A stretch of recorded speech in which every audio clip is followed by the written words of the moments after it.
ในมือหนึ่งแล้วก็สวัสดีชีก็เป็นใหญ่ช่องนี้มีช่องแดดแล้วอันนี้ไม่ได้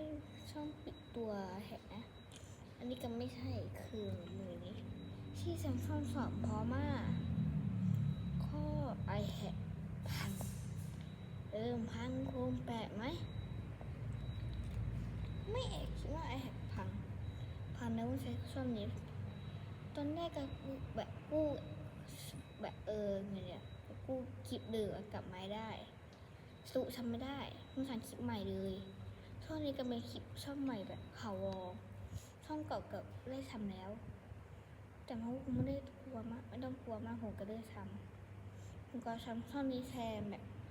แชร์เลยผมไม่ต้องกลัวผมทีนี้ไอแฮปผมพังเพื่อนหนึ่งผมใช้ไอแฮปเครื่องนี้แชร์สวัสดีปิดตุกจีนมีเจอลงคลิปตุกจีนให้